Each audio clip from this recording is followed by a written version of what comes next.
Well, that's exactly right. You know, the USF, their athletic program, really enjoyed the national spotlight over the last several years in a couple of different ways.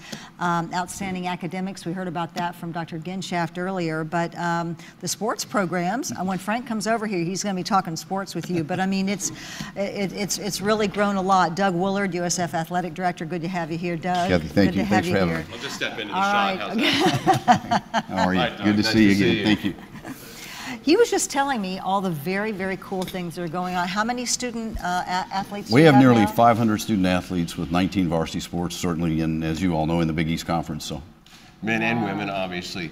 Doug, you came here, you followed the late, great Leroy Selman, and you've given Leroy tons of credit, especially for the launching the football program back in 1997. Yeah, exactly. And I couldn't give him enough credit. We actually renamed our building. I think you know that. We had an athletic center that was called, the USF Athletic Center. Now it's the Leroy Selman Athletic Center. And I said my hope is that when every student athlete leaves that building on a daily basis, they remember what Leroy stands for. I've never had anybody that has more integrity than he does. And I said if our student athletes and even our coaches and our staff, if we could be a little bit more like Leroy every day, we'd leave that building. This would be a better world. You're really proud of your coaching staff, and I think, of course, Stan Heath and Skip Holtz, basketball and football. Ken Erickson, your softball coach, is one heck of a coach. He's done a great job. He was actually the United States Olympic pitching coach, and now he's the U.S. softball national coach and has been coaching the national team. And, he took a team to be in the top 8 in the United States as we made the College World Series in softball for the first time ever last year. Wow, wow.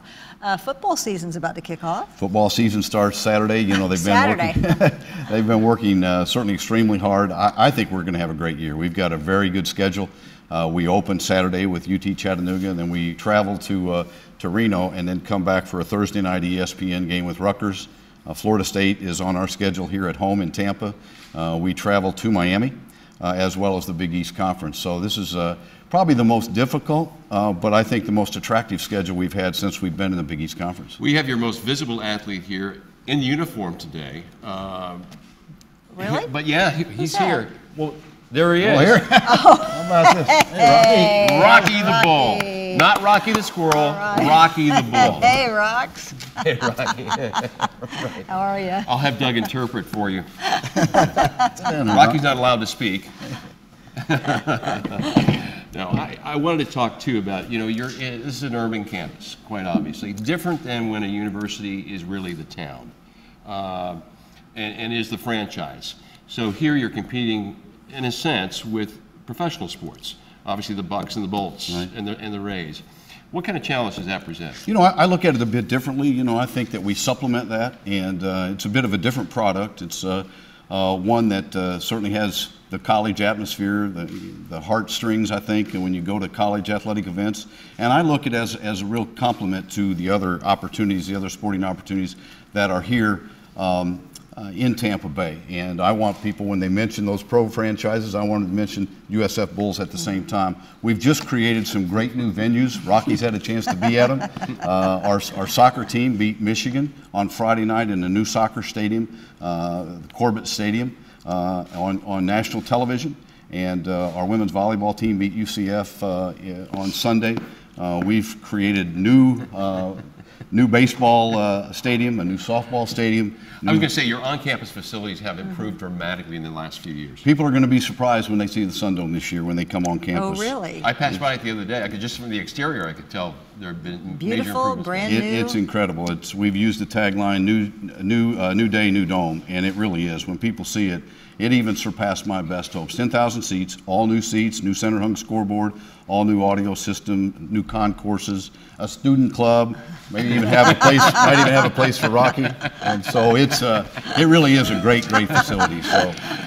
Now, you were telling me while Frank was over there talking about the aquarium that the GPA of your student athletes has increased. Like, you got some smart We do. people. What we need to do is make sure we're providing the best partnership for all of our student athletes, both academically and athletically. And we started a program about 4 years ago where every one of our student athletes has a 13-inch MacBook Pro.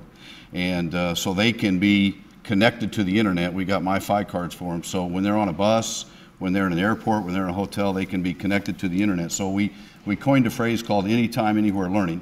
And then they can iChat or Skype back with a tutor or back with one of their advisors. And it's worked out really well, to the tune that last year, all of our student athletes, our overall GPA was a 3.03. Again, it's the highest it's been. That is unbelievable. Yeah, it's been, That's rewarding. amazing. It's very hard, I think, to play intercollegiate athletics, no matter what the sport, because of the travel commitment, the practice time.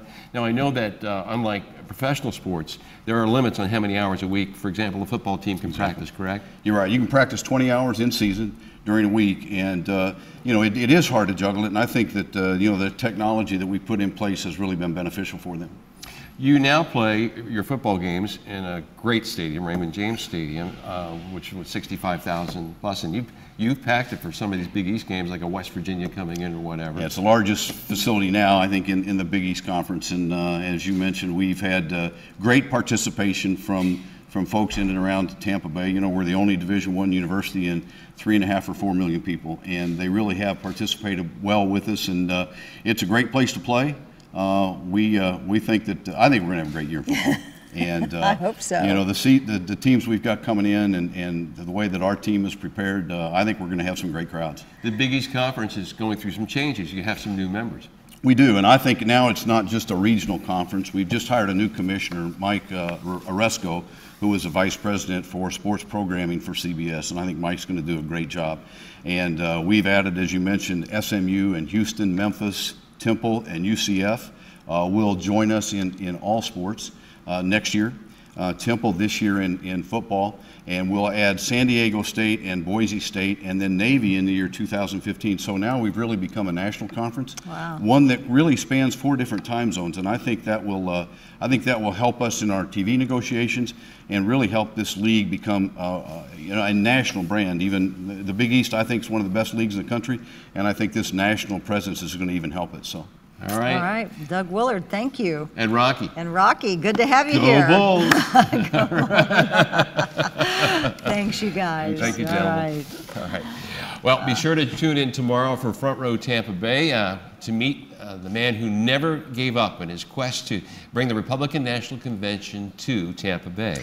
And we're also going to be talking to Tampa Bay Lightning owner Jeff Vinnick, who has brought his family, his company here, and has already invested millions of dollars in our community. In fact, a lot into that building where they're having the Republican National Convention. Jeff Chase will continue with his top 10 things to do in Tampa Bay. Blessed Dave and Alana will be out and about tonight with their cameras, so have fun out there, and we'll see you tomorrow.